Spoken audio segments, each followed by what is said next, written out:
আসসালামু আলাইকুম ওয়া রাহমাতুল্লাহি ওয়া বারাকাতুহু। ইন্নাল হামদুলিল্লাহ ওয়াসসালাতু ওয়াসসালামু আলা রাসূলিল্লাহ আম্মা বাদ। রব্বি ইশরাহলি সাদরি ওয়া ইয়াসসিরলি আমরি ওয়াহলুল উকদাতাম মিন লিসানি ইয়াফকাহু কওলি। আজকে এমন একটি হাদিস আপনাদের শোনাবো যে হাদিসটি শুনলে আপনাদের চোখে পানি চলে আসবে, যেমনি ভাবে চোখে পানি চলে এসেছিল ওসমান রাদিয়াল্লাহু তাআলা আনহুর। চলুন জেনে আসি কেন ওসমান রাদিয়াল্লাহু তাআলা আনহুর চোখে পানি চলে এসেছিল। ওসমান রাদিয়াল্লাহু তাআলা আনহু যখন কোনো কবরের পাশে দাঁড়াতেন তখন এমন ভাবে কাঁদতেন যে তার চোখের পানি দিয়ে তার দাড়ি মোবারক ভিজে যেত।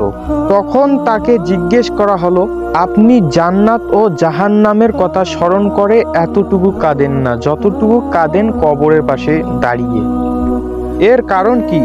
তখন তিনি বললেন, রাসূলুল্লাহ সাল্লাল্লাহু আলাইহি ওয়াসাল্লাম বলেছেন, কবর হলো আখিরাতের প্রথম একটি ঘাঁটি। যে ব্যক্তি এই ঘাঁটিতে রক্ষা পেয়ে যাবে তার পরবর্তী ঘাঁটিগুলো তার জন্য সহজ হয়ে যাবে, আর এখানে যদি কেউ রক্ষা না পায় তার জন্য পরবর্তী ঘাঁটিগুলো খুব কঠিন হবে। তিনি আরো বললেন, রাসূলুল্লাহ সাল্লাল্লাহু আলাইহি ওয়াসাল্লাম বলেছেন, মেরাজের রজনীতে আমি যত ভয়াবহ দৃশ্য দেখেছি তার থেকে বেশি ভয়াবহ দৃশ্য হচ্ছে কবরের আযাব। হে আল্লাহ, আমাদের সবাইকে ভয়াবহ কবরের আযাব থেকে মুক্তি দিন, আমিন।